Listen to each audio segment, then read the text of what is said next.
भरी।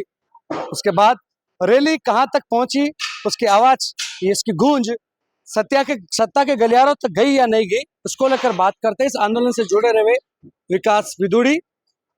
विकास विदुड़ी, किस तरह से देखते हैं इस पूरे आंदोलन के बाद पहली बार देखने को मिला है कि बेरोजगारों को मुद्दे को लेकर इतनी बड़ी संख्या में भीड़? जी सर, बहुत ऐतिहासिक ये रैली हुई है और इसकी गूंज राजधानी से दिल्ली तक गई है।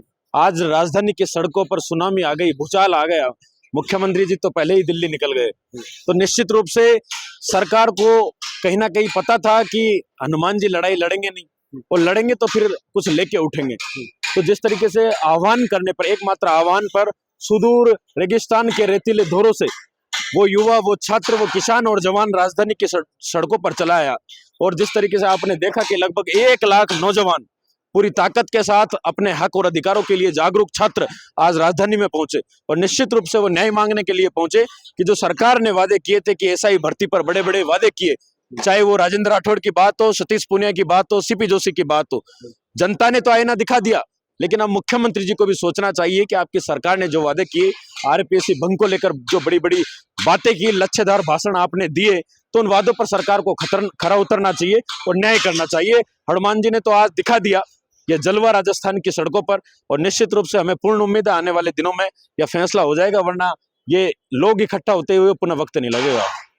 लादूराम गोदारा टंकी पर चढ़े थे तो सबसे पहले किरोड़ीलाल मीणा आए, आज नहीं आए।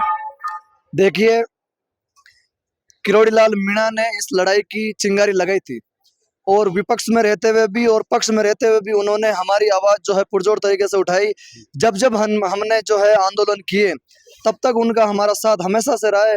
टंकी पे चढ़े थे तब उपचुनाव के दौरान भी वो हमें उतारने के लिए जो है कुछ चले आ गए थे, दौसा से चल गए जयपुर, और उस समय उन्होंने पूर्ण आश्वासन दिया था कि मैं आपकी जो मांग जो है वो सरकार तक पहुंचाने की पूरा प्रयास करूंगा और मुख्यमंत्री जी से मिलूंगा।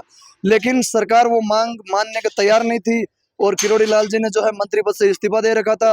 और उसके बाद कहीं ना कहीं उनको लगा कि सरकार में जो है मैं मेरी कमजोरी महसूस कर रहा हूँ, तो उन्होंने जो है लगातार मीडिया के माध्यम से भी और कहीं ना कहीं जहां उनको मौका मिलता वो हमारी आवाज उठाते थे। लेकिन कहीं ना कहीं उनकी जो है कमजोरी थी, उनके अंदर पीड़ा थी, जो सरकार उनकी बात को नहीं मान रही थी।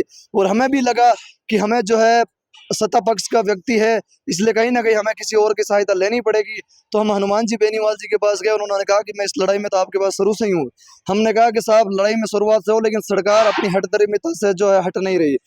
इतना वक्त बीत गया लेकिन सरकार जो है फैसला लेने पर मजबूर नहीं हो रही। तो उन्होंने कहा है कि चिंता करने की बात नहीं, मैं बैठा हूँ, मैं बैठूंगा, और जब तक नहीं उठूंगा तब तक भर्ती नहीं होगी।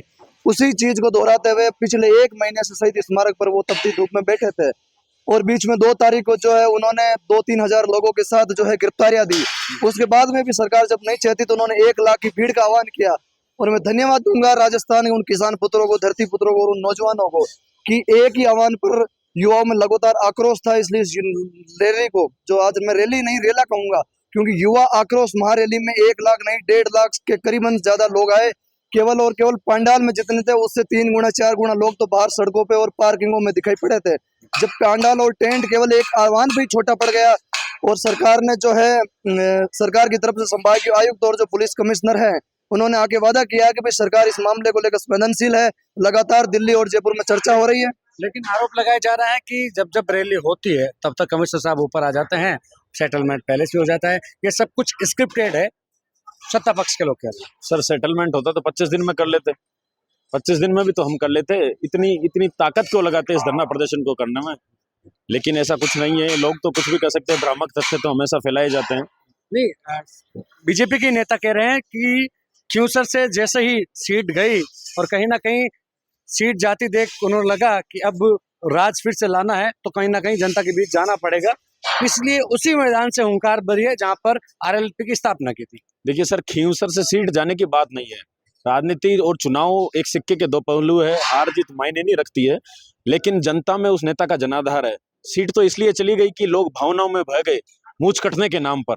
अगर लोगों को वास्तव में सच्चाई पता होती कि ये इस तरह के ये लोग सिर्फ बयानवीर हैं, तो ऐसा नहीं होता और हनुमान जी आज वहां पर विधायक होते। लेकिन कहीं ना कहीं लोग, भोली भाली जनता है प्रदेश की, नई बात 9 दिन और 10वें दिन भूल जाते हैं, तो वही हुआ। तो निश्चित रूप से मैं तो यह कहूंगा कि जो हनुमान बेनीवाल ने लड़ाई लड़ी, जो किरोड़ी लाल ने लड़ी पिछले 3 वर्षों में, ये आने वाले दिनों में सफल होती हुई नजर आएगी। ऐसा ही भर्ती परीक्षा तो रद्द होगी ही होगी, साथ में आरपीएससी भी भंग होगी। आपके मन में थोड़ा दुख है कि आज यदि मंच पर एक लड़का हनुमान बेनीवाल के साथ दूसरा लड़का किरोड़ी लाल मीणा होता तो गूंज और दूर तक जाती। बिल्कुल निश्चित रूप से स्वागत था, सबको बुलाया था, आमंत्रित भी किया था, लेकिन किरोड़ी लाल जी ने आज रैली से पहले ही धरना स्थल पर आकर अपना समर्थन पुरजोर दे दिया था। जब किरोड़ी लाल जी धरना स्थल पर समर्थन देने आए तो मुख्यमंत्री जी को यह बात पची नहीं, तो मुख्यमंत्री जी ने दिल्ली फोन कर दिया राष्ट्रीय अध्यक्ष को और कहा साहब कि डॉक्टर साहब तो धरने को, हनुमान जी के धरने को हवा देने का काम कर रहे हैं। तो सरकार में मुख्यमंत्री को बात पच नहीं रही, क्योंकि नहीं चाहते कि कोई राजनेता सड़कों पर लड़े, संघर्ष करे युवाओं के लिए और उसे उसका क्रेडिट मिले। तो निश्चित रूप से किरोड़ी लाल जी अंदरूनी रूप से हमारे साथ है। जो व्यक्ति लड़ा का पिछले 3 वर्षों से लड़ा, आज मीडिया में उनका बयान देखेंगे तो बाकायदा मुखर कहते हुए नजर आते हैं कि ऐसा ही भर्ती रद्द होनी चाहिए, और हनुमान बेनीवाल भी बाकायदा हमारे लिए लड़ रहे हैं। तो न्याय होगा और दोनों लड़काओं की जीत होगी, संघर्ष रंग लाएगा। कोर्ट की सुनवाई में अब क्या उम्मीद है, क्योंकि यहाँ पे तो धरना खत्म हो चुका है, अब क्या उम्मीद है? जिस प्रकार से सरकार ने आश्वासन दिया है हमें आज आके कि भाई हम आपके मुद्दे को लेकर संवेदनशील है, हम दोनों मांगों को लेकर जो है पूरी तैयारी चल रही है, हमारे नियमों में कुछ गड़बड़ियां न हो, कुछ ऐसी परिस्थिति ना आए कि मुद्दा जो है आगे सुप्रीम कोर्ट तक जाके अटक। सरकार संवेदनशील होती तो फिर कोर्ट में तो जवाब तो दो। कोर्ट में जवाब देने के लिए आज यही तो हमारी वार्ता हुई। उन्होंने कहा कि भाई कल कोर्ट की डेट है, हम कल कोर्ट के अंदर जो है इस मुद्दे को लेकर कहीं ना कहीं आपके पक्ष में हम जवाब दे रहे हैं। तो आप जो है इस बात पर विश्वास के नाते जो है आप हमारे को जो है इस रैली को जो है खत्म करिए। और लॉलीपॉप तो नहीं दिया? लॉलीपॉप देंगे तो सरकार को छोड़ेंगे थोड़ी। पंचायती राज नगर निकाय चुनाव सामने है।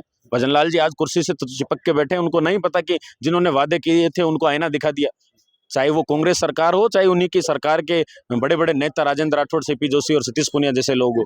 तो भजनलाल जी को भूलनी नहीं चाहिए, लेकिन पर्ची के मुख्यमंत्री को क्या पता कि बेरोजगारों की पीड़ा क्या है, उनका दर्द क्या है। 7-7 साल युवा राजधानी में आकर तैयारी करता है, आज युवा खून के आंसू रो रहा है क्योंकि पेपर तो पहले ही 40-40 लाख रुपए में बिक गए। उसका दोषी कौन है? हमारा सिर्फ एक दर्द है कि हमारे पास पैसे नहीं है, हमारे माँ बाप को के पास खेती किसानी कौम के हम बेटे हैं, लेकिन सरकार इस बात से बिल्कुल संवेदना मर चुकी है।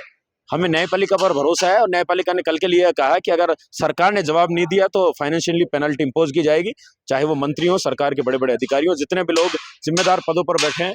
अगर वो वास्तव में कोई एक स्टैंड तय नहीं करते हैं कि भर्ती परीक्षा का करना क्या है, जवाब तो दो साहब।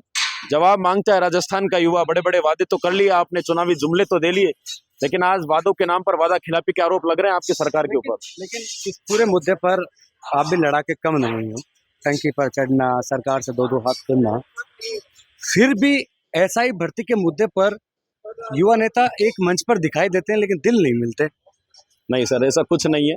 हो सकता है हमारी विचारधारा अलग हो, ये किसी पार्टी से संबंध रखते हो, इनके कोई आइडल कौन हो, मेरे कोई और हो सकते हैं, किसी के कोई और हो सकते हैं, लेकिन हमारी लड़ाई एक है, हमारे उद्देश्य एक है कि युवा बेरोजगारों के साथ न्याय होना चाहिए, भ्रष्टाचार कतई नहीं होना चाहिए। हम साथ खड़े हैं, टंकी पर भी साथ चढ़े, और आने वाले समय में अगर दोबारा कोई संघर्ष करना पड़ेगा तो निश्चित रूप से पूरी मजबूती के साथ साथ में करेंगे।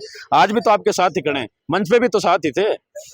मन थोड़ा मुस्कुरा रहा है, अंदर तीसरा लड़का भी एक नाम आ रहा है। किसका? मनोज मीणा। मनोज मीणा हमारे साथ ही तो था। अभी ये विपक्ष जो विरोधी लोग हैं, उन लोगों का यही वो षड्यंत्र कर रहे हैं। मेरे ऊपर तो लगातार 1 महीने के धरने में पता नहीं कितने कितने आरोप लगाए, लेकिन फिर भी हमने कोई उन चीजों का लोड नहीं लिया। साजिश रचने वाले लाख कोशिश करेंगे कि कैसे न कैसे आपस में लड़ाएं या कैसे न कैसे ऐसी हवा चलाए ताकि वो लोग आपस में बंट जाए, लेकिन हम बंटने वाले नहीं है। क्योंकि जैसे अभी विकास भाई ने बताया कि हमारा उद्देश्य एक है, हमारा मुद्दा एक है, तो जब तक हमारा मुद्दा उद्देश्य एक है, हम हमेशा तीनों आपको साथ मिलेंगे। और आगे भी अगर जरूरत पड़ी, अगर सरकार अपने बात से या किसी बात से मुकर गई, तो आज तो केवल एक ऐलान पर 1 लाख 1.5 लाख लोग आए थे, और आगे भी हनुमान बेनीवाल जी ताकत रखते हैं कि 5 से 7 लाख से लेकर 10 लाख तक की भीड़ बुलाने का। हम वापस इसी रण के अंदर वापस कूच करने के लिए भी तैयार बैठे हैं। बिल्कुल, दोनों की भाषा अब धीरे धीरे नेताओं की तरह होने लगी है, और फ्यूचर के नेता यही है। इतर बात करें 100 बात की एक बात है, हनुमान बेनीवाल इस रैली को सफल मानते हैं और कहीं ना कहीं सत्ता के गलियारों में पसीने जरूर छुटाए हैं। अब आने वाले दिनों में कोर्ट का क्या फैसला होगा उसका सबको इंतजार है। कैमरा श्री मनोज के साथ विशाल शर्मा, जयपुर, राजस्थान तक।